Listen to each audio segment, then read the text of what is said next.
there are many indications confirming the authenticity of the Holy Shroud. First of all, the first discovery was made in 1898 by Secundo Pia, a photographer who was the very first photographer allowed to take pictures of the shroud, at that time with a photographic plate. And when he went home in his lab, he developed a photographic plate. It was like an apparition for him.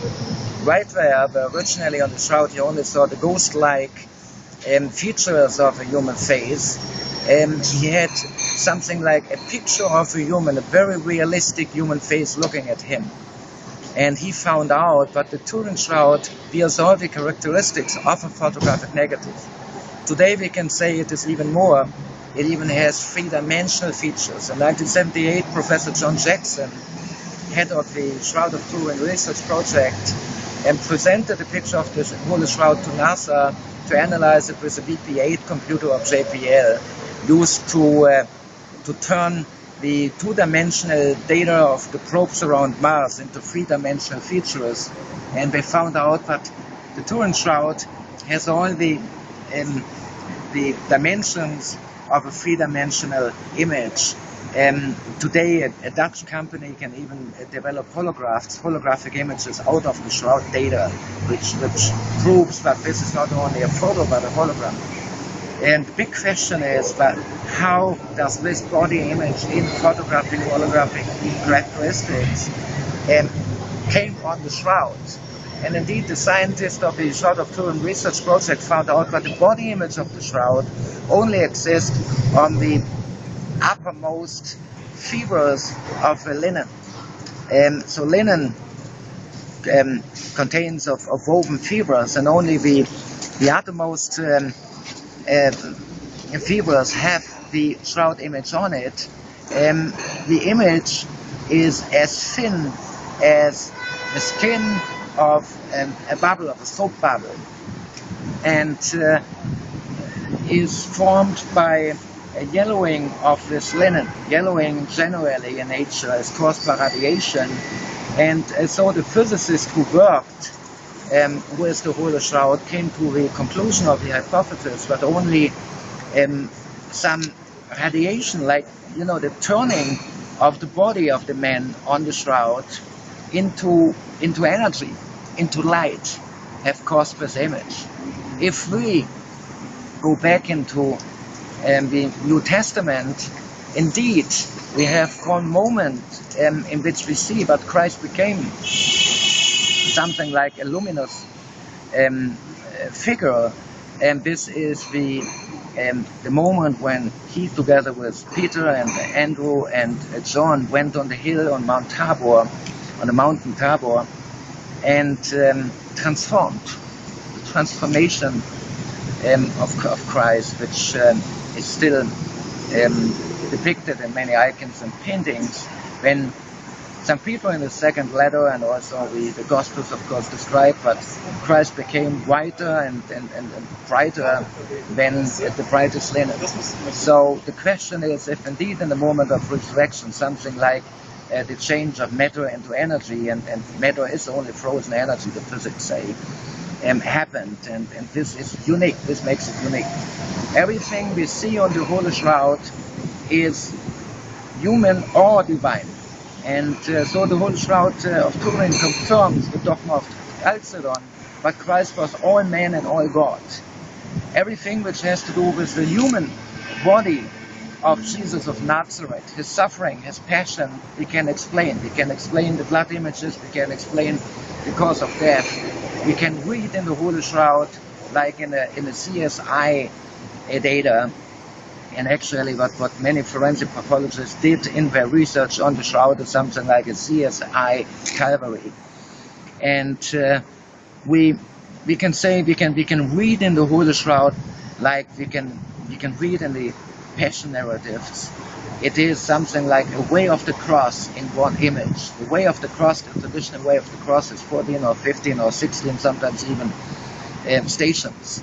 And here we have all 14 to 16 stations in one image, which we can all decipher. But what we don't know, what we cannot explain, is how the image, the human image, the image of the man on the shroud, not the blood marks, but the image itself, was created. blood marks we find in every in any tapestry or whatever, any cloth, any grave cloth, burial cloth of any human being in the world. But unique is the body image, which never happened before. But indeed, it never happened before that somebody was resurrected from the dead. So this is a unique representation of the most unique moment in history. In the question of the authenticity of the whole shroud, starting with the discovery of Secundo Pia in 1898, that this was a photographic negative, or had the characteristics of a photographic negative. First of all, forensic pathologists studied the shroud and came to the conclusion that all data on the shroud are completely anatomically, pathologically correct, which is a unique discovery, because normally in all artworks we have all depictions of the crucifixions, the millions of crucifixes we have in the churches, and there are mistakes. The body doesn't hang on the cross like a normal human body would hang on the cross, and the wounds are in the hand itself and not in the wrist, where a nail could only hold a human body. And features like this, which are just anatomically wrong in art, and especially in the medieval art, we know that the medieval artists had no idea even of blood flow, of the reaction of blood on a human body. So this is a strong indication that the Turin shroud is not a forgery and not a work of art, but indeed what it claims to be a burial cloth of a man who was crucified. But it got really interesting when, since 1973, and then through the STIRP project since 1978, scientists were allowed to collect data and work with direct data and scans and photography in ultraviolet and infrared, in the infrared spectrum of the shroud. And they made some major discoveries. They worked even with electron microscopes on the shroud itself for 48 hours in 1978. One early discovery, which was significant, was the discovery of Poland. You find Poland everywhere. On my jacket, you find Poland from this area here and from the areas where I've been before wearing this jacket. You find Poland everywhere. And Poland are so small that you don't recognize them, so a forger would never think about it. But today we know Poland are everywhere, and whoever has an allergy knows it, unfortunately, and is suffering from this fact. And so forensic scientists from the University of Zurich, Professor Frey,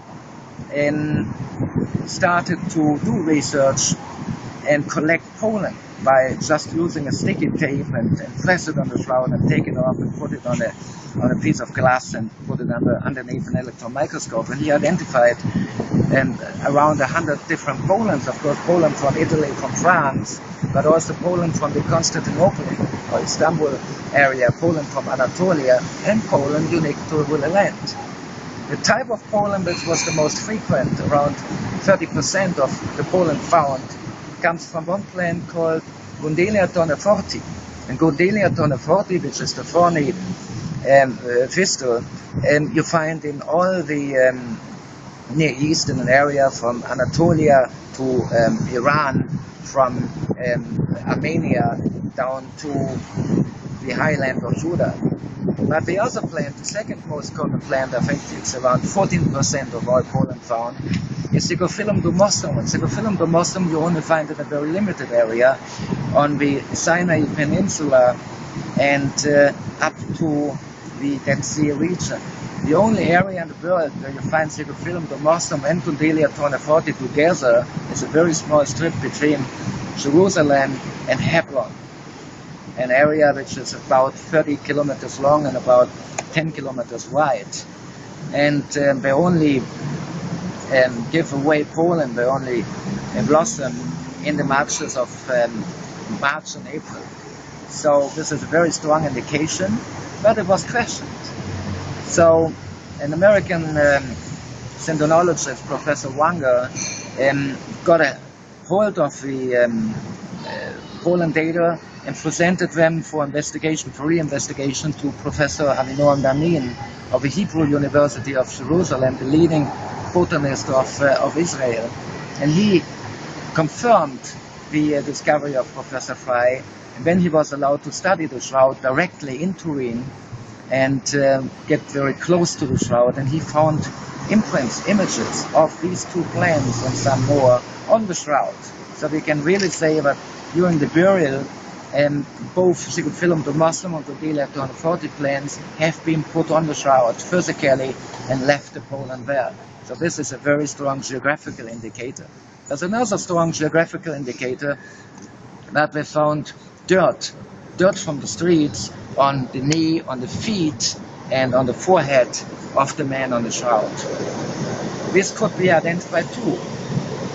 Dirt from the streets has a unique geological signature. It doesn't matter where it comes from, because dirt on the streets these are fragments of the geology of a region. And indeed, the geological signature of the dirt found on the Turin shroud in the foot region, the knee region, and the face region is identical with the geological signature of dirt of the area of Jerusalem. Same type of stone and dirt you find in the tombs, first century tombs of Jerusalem even today. So this is the second geographical indicator.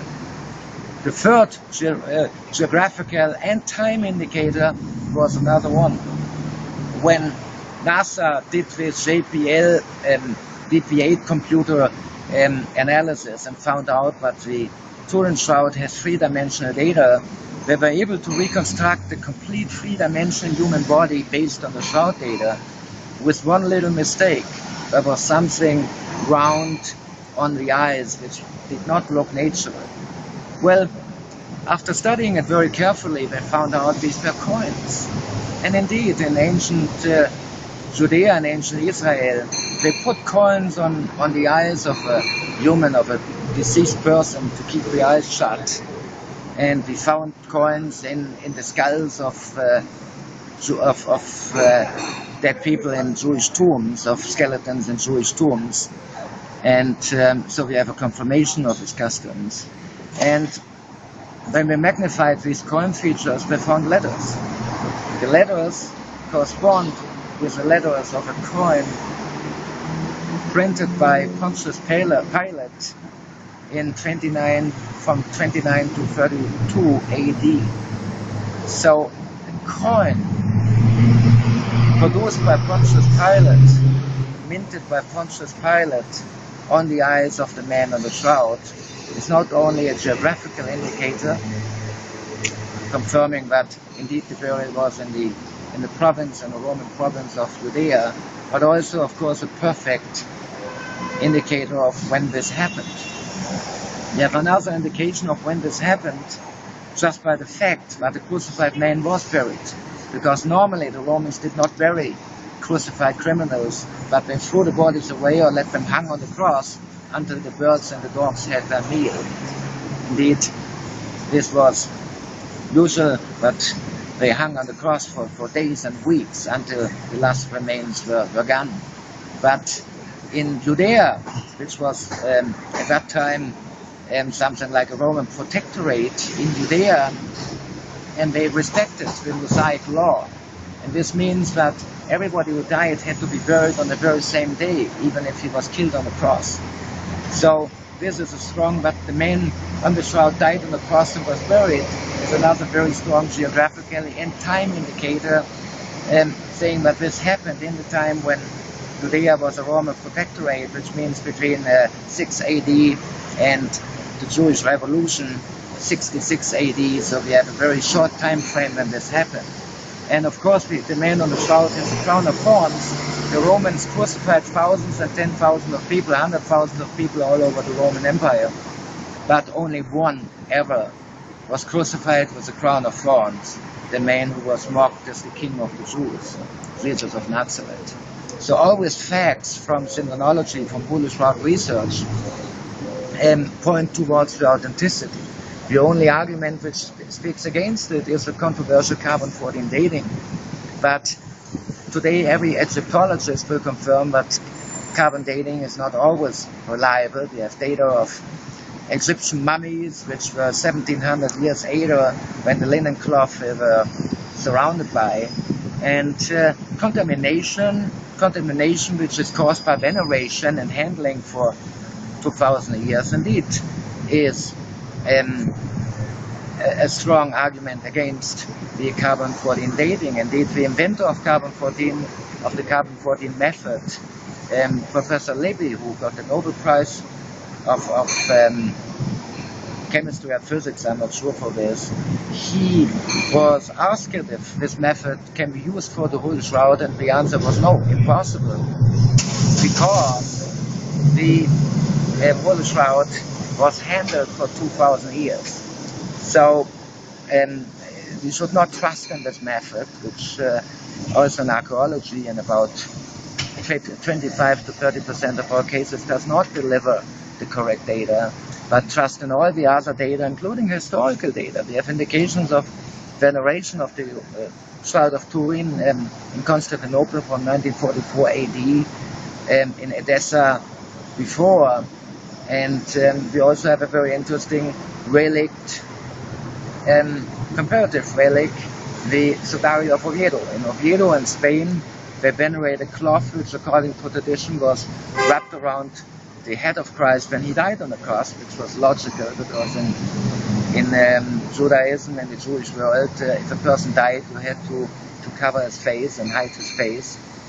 And so on this cloth we find blood spots on the face which are corresponding, which are identical to the blood spots on the Turin shroud. We have the same pollen from Jerusalem on this cloth, and this cloth, which for sure covered the same face as the Turin shroud, is venerated in Oviedo since 812 AD on the very same place, and its tradition goes back to the 6th century AD. So if the very same cloth enheld the man on the shroud was venerated already in the 6th century AD, it can't be, but as the carbon dating claims, the shroud itself is from the 14th or 15th century, 14th century AD. It must be much older. So based on all facts, we should refuse the carbon dating and say that the Turin shroud indeed is what tradition claims it is, a witness, a testimony of the passion and resurrection of Christ. An icon, a most venerable icon, an icon not made by human hands, but written with the blood of the passion and the light of the resurrection.